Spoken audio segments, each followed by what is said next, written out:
Assalamualaikum warahmatullahi ta'ala wabarakatuh. Alhamdulillah rabbil alamin. Wassalatu wassalamu ala ashrafil anbiya wal mursalin wa ala alihi wa ashabihi ajma'in. Rabbi shrah li sadri wa yassir li amri wahlul 'uqdatam min lisani yafqahu qawli. Qalu subhanaka la ilma lana illa ma 'allamtana innaka antal alimul hakim. Allahumma salli wa sallim ala sayyidina Muhammad wa ala alihi wa ashabihi wa man tabi'ahum bi ihsanin ila yaumiddin. Qala Allah ta'ala fil Qur'anil azim, a'udzu billahi minasyaitonir rajim. Wa ma umiru illa liya'budullaha mukhlishina lahud-din hunafa wa yuqimus salata wa yu'tuz zakah wa dzalika dinul qayyimah. Shadaqallahul azim. Alhamdulillah, pertamanya sama-sama kita mengucapkan syukur kepada Allah. Pada hari ini kita masih lagi diberi peluang oleh Allah, diberi nikmat oleh Allah Subhanahu wa ta'ala dengan pelbagai jenis nikmat. Dan nikmat yang paling besar kita kecapi pada hari ini iaitu nikmat iman dan juga nikmat Islam. Tuan-tuan yang dirahmati Allah, InsyaAllah hari ini saya akan bacakan kitab Riyadhus Salihin Imam An-Nawawi rahimahullahu ta'ala pada bab berkenaan dengan ikhlas dan haramnya riak. Ikhlas dan haramnya riak. Allah Subhanahu wa ta'ala berfirman dalam surah Al-Bayyinah ayat yang kelima, wa ma umiru illa liya'budullaha mukhlishina lahud-din hunafa wa yuqimus salata wa yu'tuz zakah wa dzalika dinul qayyimah. Maksudnya, padahal mereka tidak diperintahkan melainkan supaya menyembah Allah dalam keadaan mengikhlaskan agama kepadanya, dalam keadaan lurus, supaya mereka juga diperintahkan untuk mendirikan salat dan menunaikan zakat. Itulah agama yang benar. Surah Al-Bayyinah ayat yang kelima. Manakala dalam satu hadis daripada Umar radhiyallahu ta'ala anhu, beliau berkata, sami'tu Rasulullah sallallahu alaihi wasallam yaqul, innamal a'malu binniyat wa innama likulli imri'in ma nawa, faman kanat hijratuhu ila Allah wa rasulih fahijratuhu ila Allah wa rasulih, wa man kanat hijratuhu ila dunya yusibuha aw ila imra'atin yankihuha fahijratuhu ila ma hajara ilaih. Maksudnya, daripada Umar radhiyallahu ta'ala anhu, katanya, saya telah mendengar Rasulullah sallallahu alaihi wasallam bersabda, sesungguhnya semua amalan perbuatan dinilai dengan niat, dan sesungguhnya bagi setiap orang itu apa yang dia niatkan. Sesiapa yang berhijrah kepada Allah dan Rasulnya, maka hijrahnya adalah kepada Allah dan Rasulnya, yakni dia akan mendapat pahala dan redha Allah. Sesiapa yang berhijrah kepada dunia yang ingin diperolehinya atau wanita yang ingin dinikahinya, maka hijrahnya itu adalah kepada apa yang dia hijrahkan kepadanya. Hadis sahih riwayat Imam Bukhari dan Imam Muslim.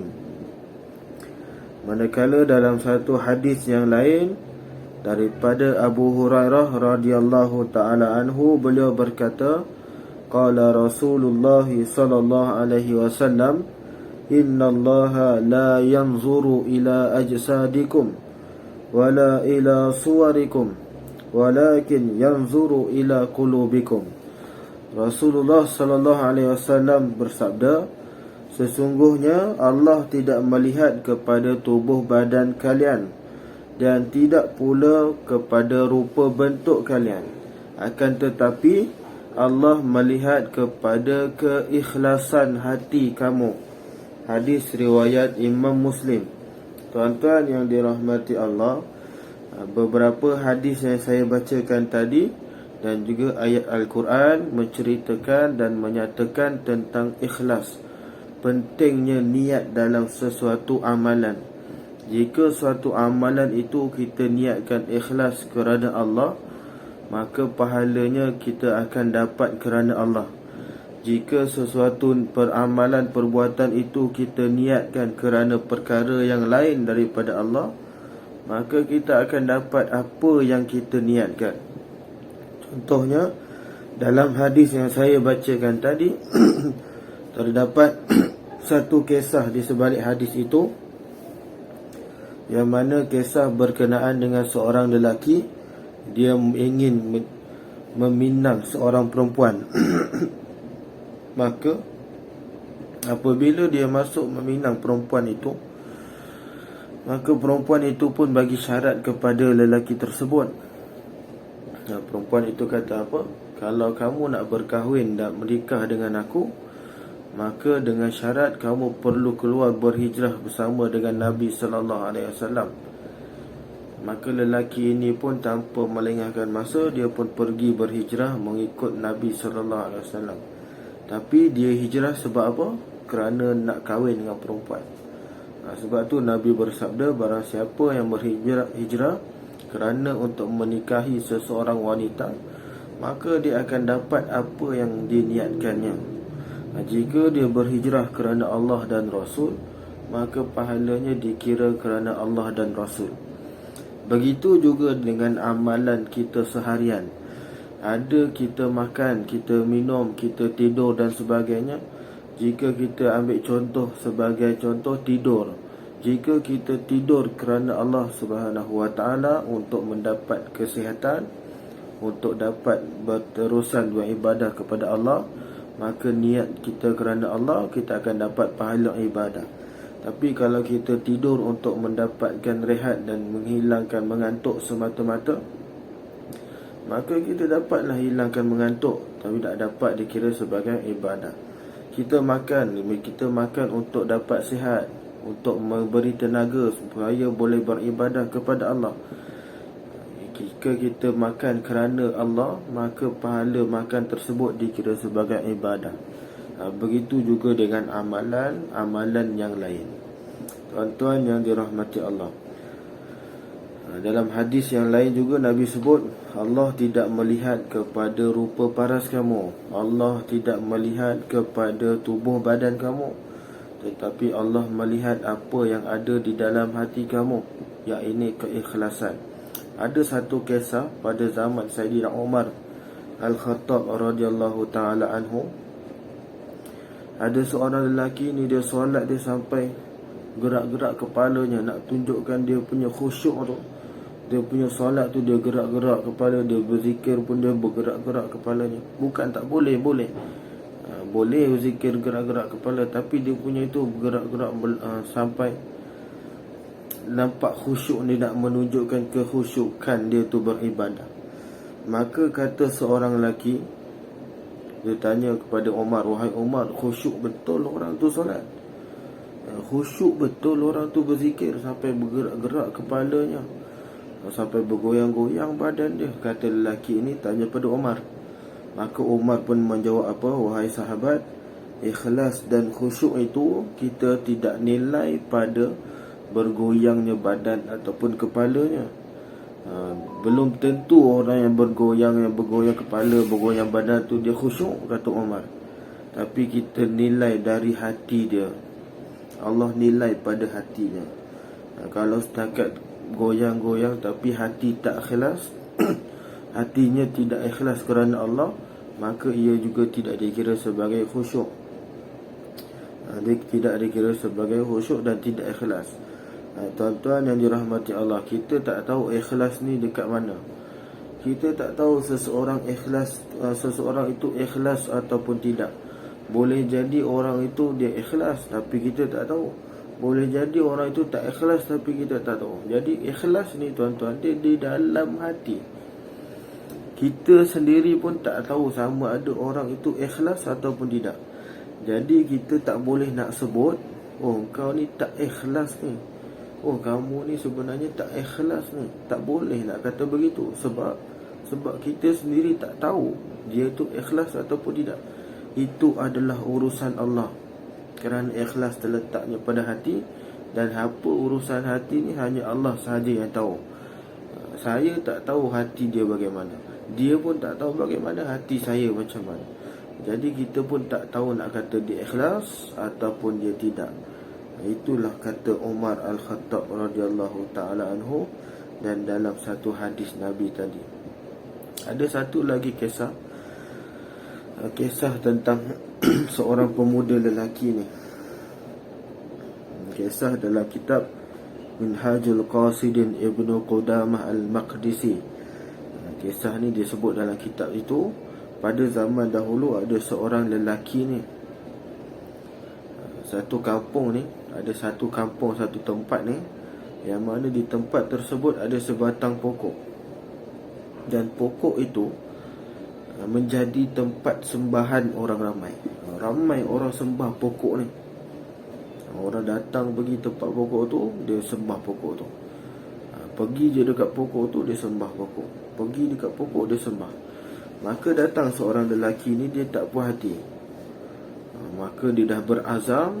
Dia kata, aku nak tebang pokok tu supaya orang lain tak boleh sembah pokok.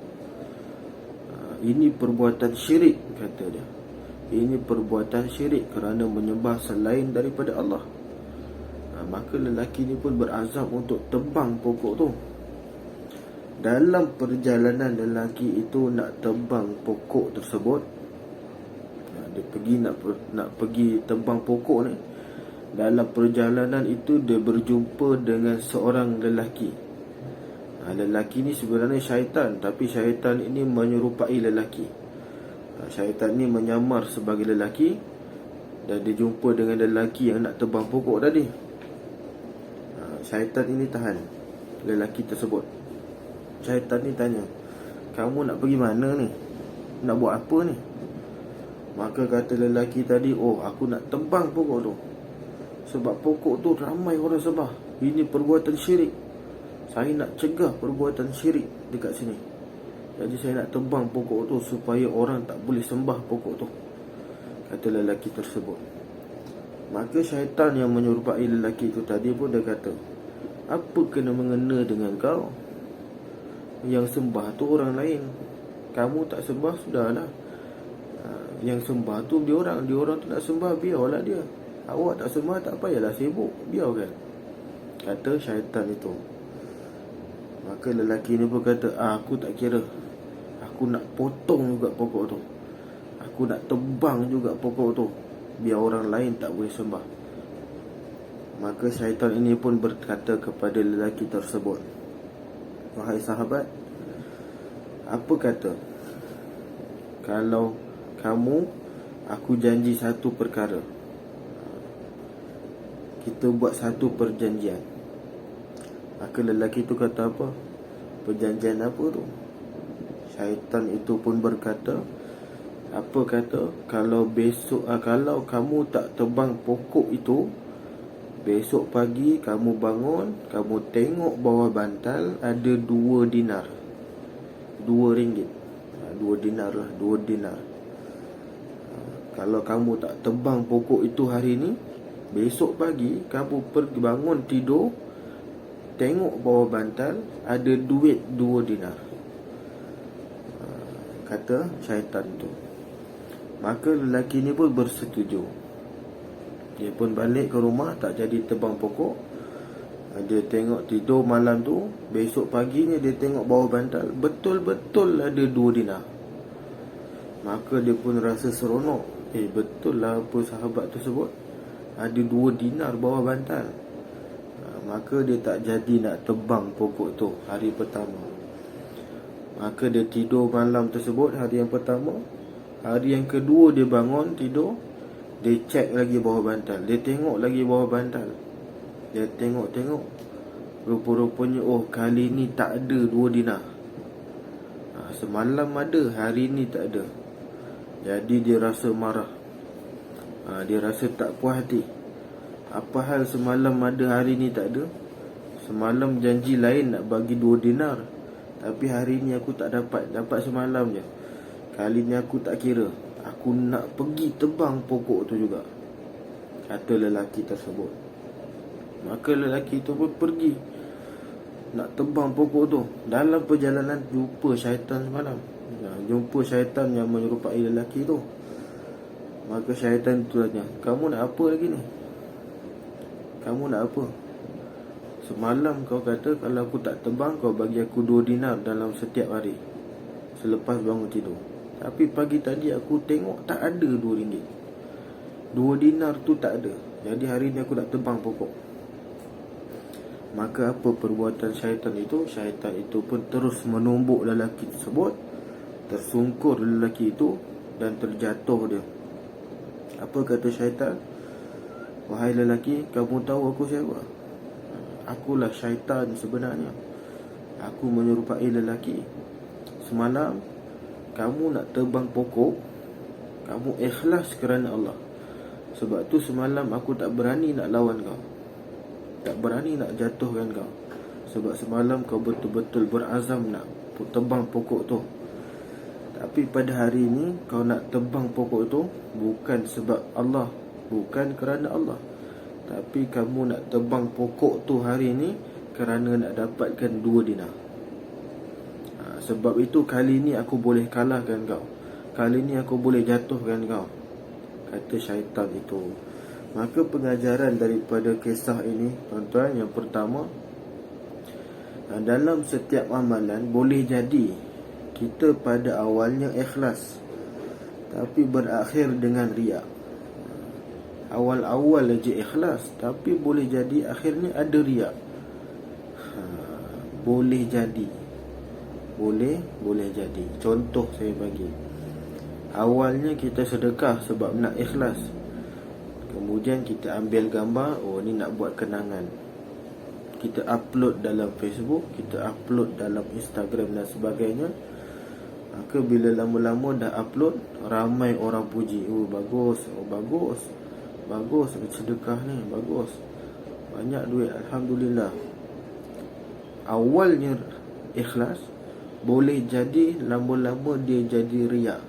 Orang puji aku, dia jadi riak. Tuan-tuan, ini satu perbuatan yang bahaya. Awal boleh jadi ikhlas dan akhir boleh jadi riak. Itu yang pertama. Dan yang kedua, boleh jadi awal-awal kita nak riak sebenarnya. Awal-awal kita nak buat satu amalan, kita memang nak menunjuk pada orang. Tapi boleh jadi juga akhirnya dia jadi ikhlas kerana Allah. Bila jadi ikhlas kerana Allah pada akhirnya.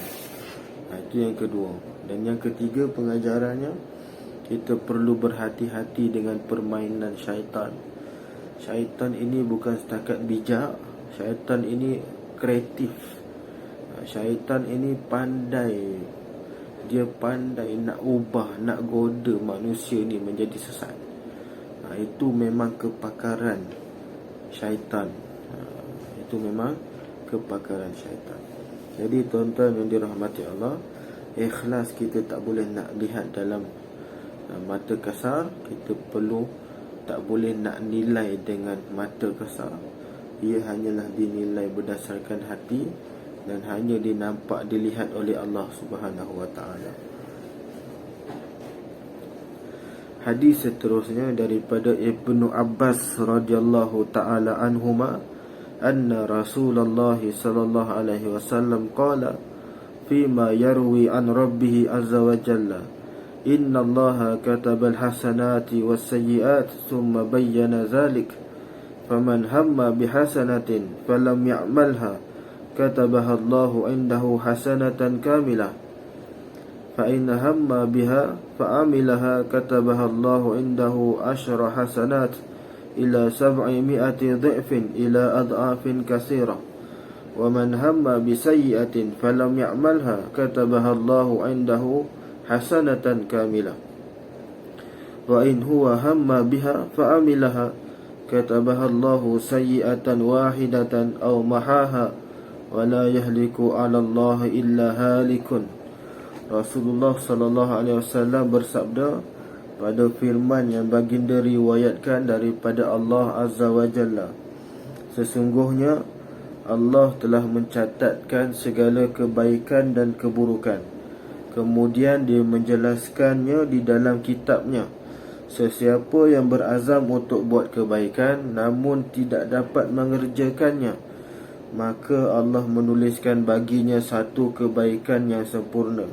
Jika dia berazam melakukan kebaikan lalu dia dapat mengerjakannya, maka Allah menuliskan baginya 10 kebaikan hingga 700 kali ganda, bahkan hingga gandaan yang sangat banyak.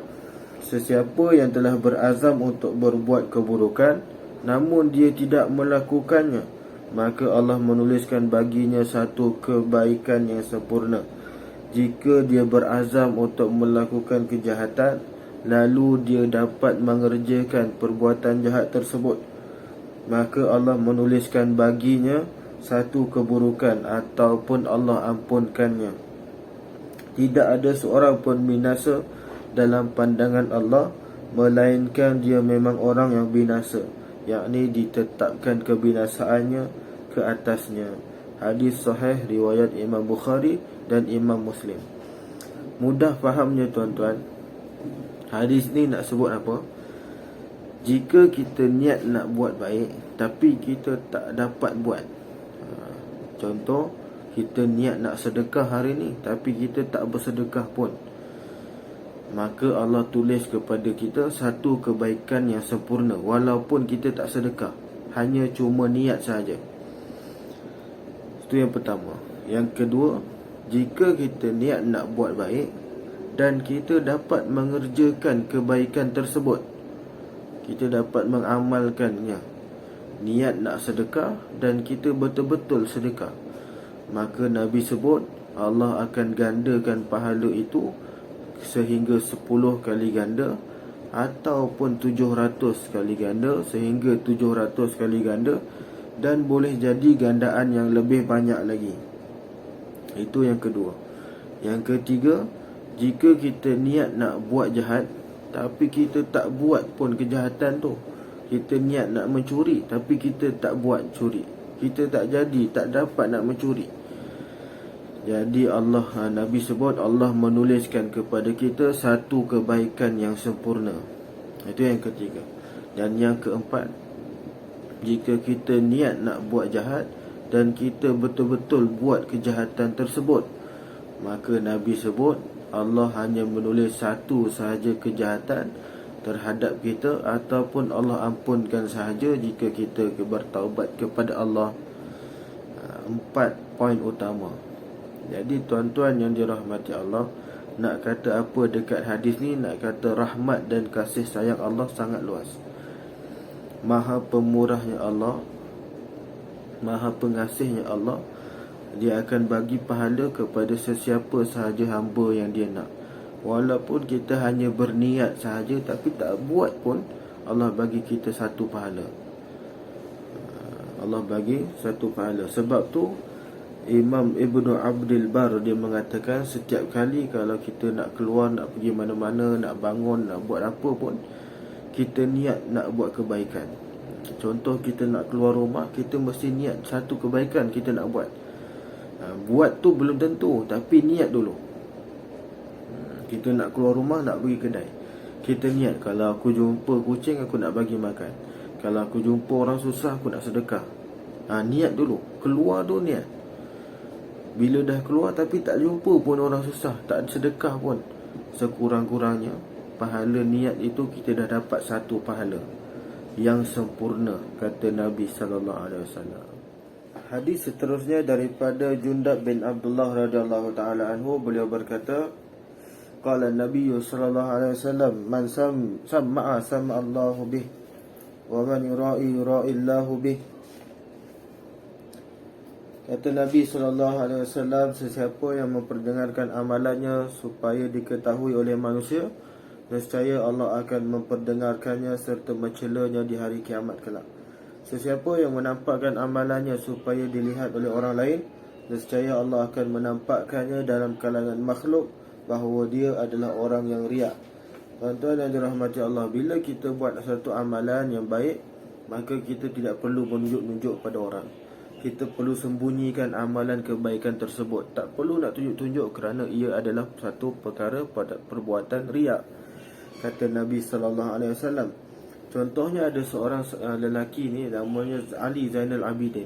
Ali Zainal Abidin ni tuan-tuan, dia suka bagi sedekah makanan kepada orang yang susah.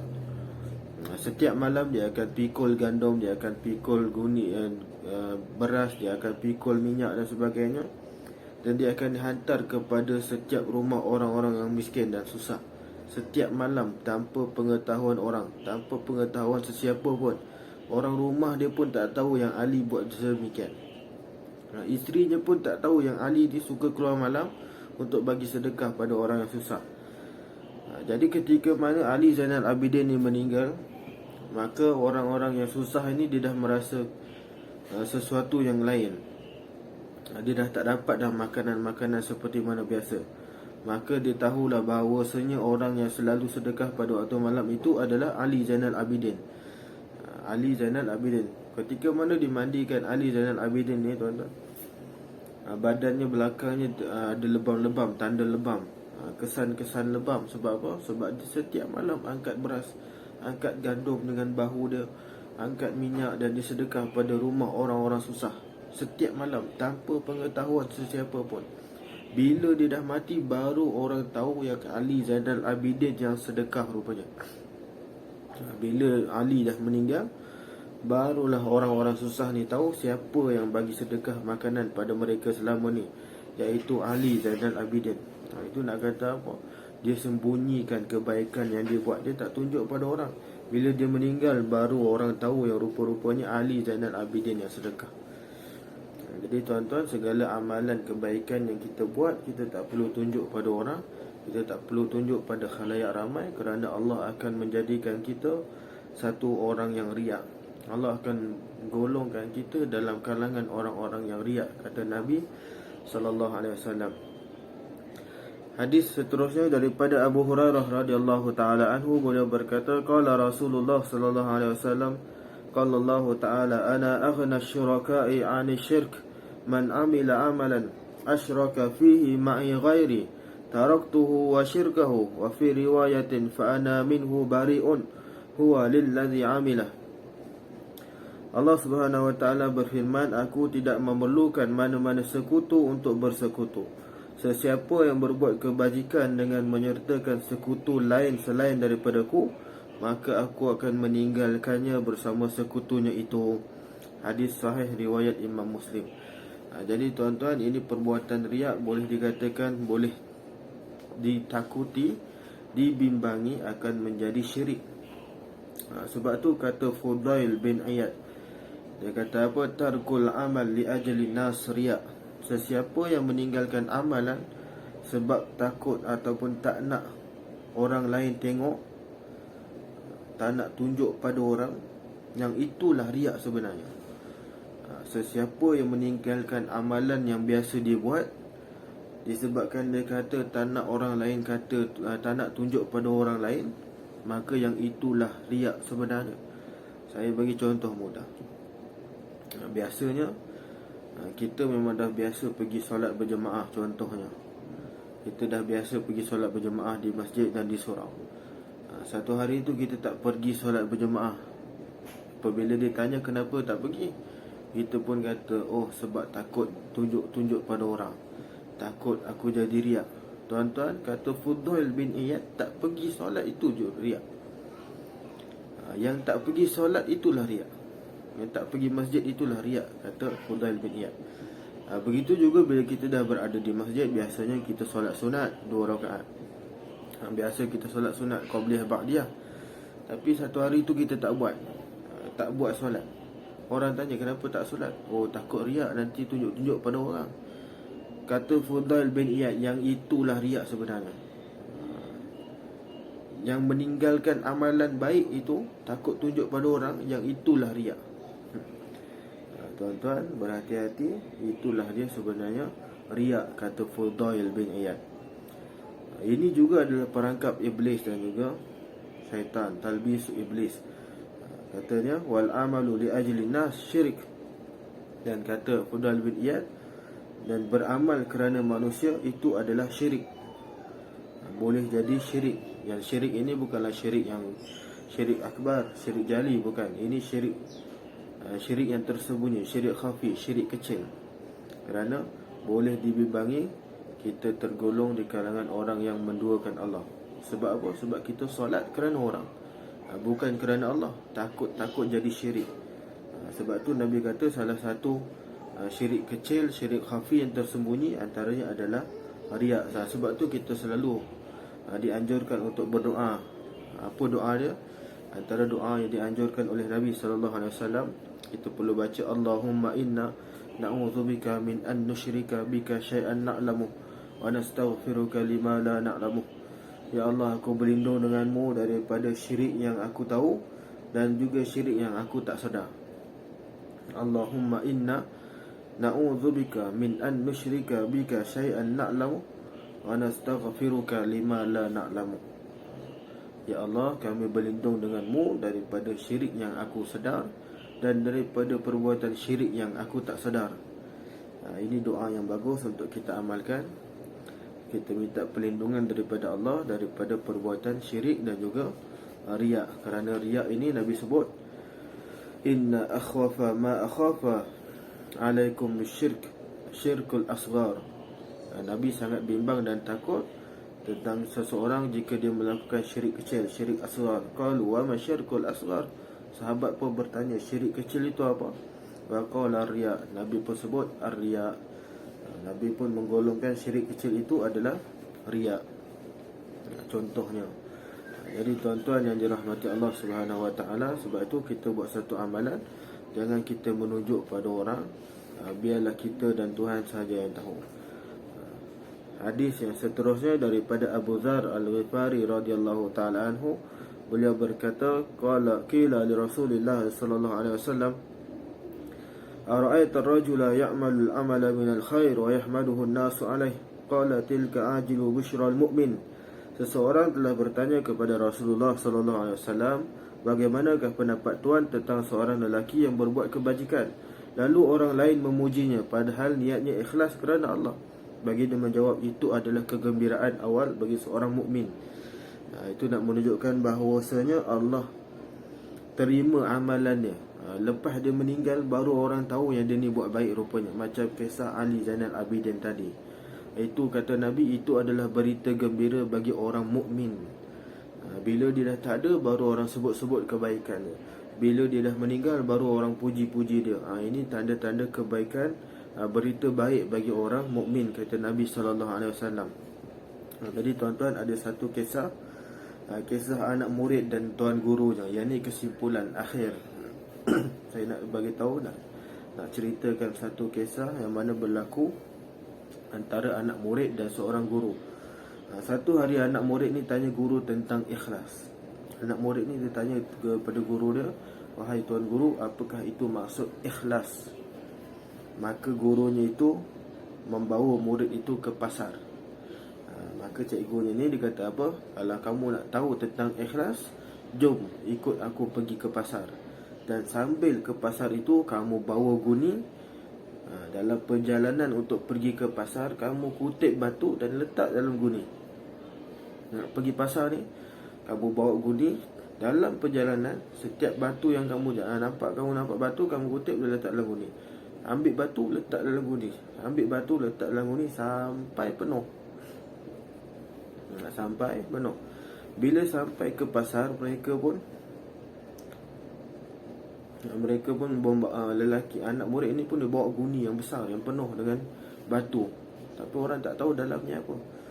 Dua orang ni, tuan guru dengan anak murid ini pun dia pusing-pusingnya. Dia tak beli apa pun, dia pusingnya. Kemudian dia balik. Kemudian dua orang anak murid dengan tuan guru ni pun balik. Lepas pusing pasar, orang pun tengok anak murid ni, ui banyak barang dia. Oh, banyak barang dia beli dalam guni dia tu penuh tu. Penuh guni dia tu, dibeli apa tu? Pusingnya. Maka pulanglah tuan guru dengan anak muridnya ini. Sampai ke rumah, anak muridnya tanya, wahai tuan guru, apa yang kita buat sebenarnya? Apa yang kamu cuba nak sampaikan ni? Kenapa aku perlu bawa guni yang penuh ke pasar dan pulang semata-mata, tak ada apa pun? Kata tuan guru itu pun menjawab, wahai anak murid tu, wahai anak muridku, batu itu sebenarnya diumpamakan seperti amalan yang telah kita buat. Batu itu seumpama seperti amalan yang riak dan tidak ikhlas, kata tuan guru. Orang ramai puji-puji kita ni. Orang ramai puji, oh nampak banyaknya barang dia, banyak barang dia. Tapi sebenarnya dalam guni itu bukan ada apa pun, kosong. Hanya batu, tak ada apa, bukan barang, cuma batu. Tapi orang nampak banyak barang dalam tu. Jadi tuan guru tu kata apa? Batu itu umpama amalan kita yang riak dan tidak ikhlas. Kita saja yang tahu apa yang ada dalam guni tu. Nampak orang lain nampak macam penuh barang, tapi kita je yang tahu apa yang ada dalam guni, iaitu batu. Maka di situlah pengajaran dia bahawa amalan yang tidak ikhlas ibarat batu, hanya berat dipikul, hanya dapat pujian Allah, tapi tidak diberi nilai oleh Allah Subhanahu Wa Taala. Tak ada pahala, tak ada nilai, hanya penat sahaja. Kata tuan guru itu. Tuan-tuan yang dirahmati Allah, ini pengajaran ataupun satu kisah yang boleh memberi pengajaran yang hebat kepada kita, bahawasanya satu amalan yang riak dan sia-sia, tidak ikhlas itu ibarat batu yang ada dalam guni. Kita je yang tahu apa yang ada dalam guni, tapi orang lain nampak bagusnya dia. Tuan-tuan, kita bawa pikul berat-berat, tapi rupanya tak ada apa, tak ada nilai. Tak ada nilai di sisi Allah Subhanahu Wa Taala. Dan akhir sekali, antara tiga penghancur amalan, yang pertama syuhun muta', hasad dengki. Yang kedua hawan muttaba', hawa nafsu yang diikut. Dan yang ketiga ijabul mar'i bi nafsih, seorang yang kagum pada diri sendiri ataupun riak. Tiga ini adalah penghancur bagi segala amalan yang kita telah lakukan. Jadi tuan-tuan yang dirahmati Allah, InsyaAllah sekadar itu sahaja apa yang saya cuba untuk sampaikan daripada kitab Riyadhus Salihin Imam An-Nawawi rahimahullahu ta'ala. Semoga ia dapat memberi manfaat dan pengajaran kepada kita semua hari ini. InsyaAllah kita akan sambung dengan tajuk yang lain pada hari yang lain. Aqulu qawli hadza wa astaghfirullahal azim li wa lakum. Wabillahi taufiq wal hidayah. Wassalamualaikum warahmatullahi wabarakatuh.